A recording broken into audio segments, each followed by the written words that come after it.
Welcome into Duval Daily, presented by GenJag.com. I'm Jordan DeLugo. Thanks so much for tuning in here on Thursday, February 13th. It is a pretty exciting day here in Jacksonville. We're going to get to meet with the Jaguars coordinators for the first time with, obviously, the new coordinators. Defensively, Anthony Campanile. Offensively, Grant Udinski. Heath Farwell retained as special teams coordinator. So that'll be fun. That's at 10 a.m. But we do have some news to talk about, and basically thanks to John Shipley for powering this show today. Got a couple big scoops, and then also Jonathan Jones reporting that the Jaguars will be or are interviewing former Tennessee Titans general manager Jon Robinson for the same role. So we're going to dive into this stuff here today. The Jaguars, they parted ways with, according to John Shipley of Jaguars on SI, the man, the myth, the legend. They moved on from head strength coach Cedric Scott.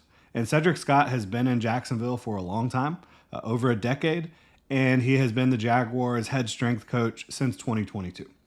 The Jaguars are moving on from him, and what's interesting about this, beyond the fact that they're going to be moving in a different direction in that regard, is that Tony Boselli is responsible under his new role as EVP. He is responsible for sports performance. And so this would likely fall under his purview. This might be, a Tony Boselli kind of doing checks and balances throughout the organization on the stuff that he's responsible for and saying, we need to be better in the strength department, right? And I think you look at the Jaguars over the last several years, I don't think that anyone would say they've been the most physical or strongest team out there, as we talked about last night on Club Jaguar. Go check that out on UCF Jaguars channel. Me, UCF Jaguar, and Jason from Jags United having a good time talking some Jags football. But I don't think that there's any way you could say over the last couple of years the Jaguars have been one of the stronger teams in the NFL, and that might have to do with personnel, but I think that that's an area where Tony Boselli saw the Jaguars probably could get better, could get stronger, pun intended, right? So he decided to make a move, and we'll see how they end up addressing the strength and conditioning program moving forward. But I imagine they're going to bring in someone who Tony feels really good about, and the rest of his organization feels really good about. Now, John Shipley also getting more scoopage. The Jaguars are hiring an assistant offensive line coach.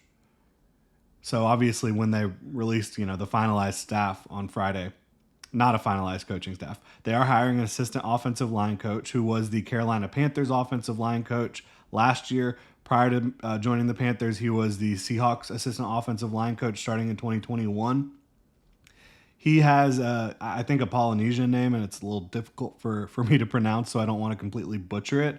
But I think it's Keli'i Kekuewa, something like that. It's Keli', apostrophe I, and then last name Kekuewa. So he's going to be joining the Jaguars staff. He is an assistant offensive line coach that has been doing it for a little while, and I'm sure we will get to learn more about him as we move forward. Played at Bowling Green. So the big, I think everything's big here with this show, talking about, moving on from strength and conditioning, and Tony Boselli probably being the catalyst for that. Hiring an assistant offensive line coach is huge because you talk about the offensive line. That is a group that has to perform better for the Jaguars to get where they want to go. So your offensive line coach, your assistant offensive line coach, your entire offensive staff, that's got to be a priority for them. Getting the running game going, protecting better for Trevor Lawrence as well, the whole thing there. But Jon Robinson, interviewing with the Jacksonville Jaguars per Jonathan Jones of CBS. So Jon Robinson, I'll tell you this. First year as a GM with the Titans, heck of a draft, really. He landed Jack Conklin, Derrick Henry, and Kevin Byard in one draft. Jack Conklin, when healthy, has been a tremendous right tackle. Kevin Byard, he should be in the Titans Hall of Fame. And Derrick Henry will be in the NFL Hall of Fame. Shout out to Derrick Henry. just from a little bit north of Jacksonville, Florida. Has had a lot of fun playing in Jacksonville throughout his career. Look, that's a heck of a draft, but you look beyond that 2016 draft and you start seeing a lot more misses than hits. And, you do got to get him credit. They made the playoffs a few times under his leadership, I guess you could say, his vision from a roster building standpoint. They certainly did. And they made a run to the AFC title game as well. But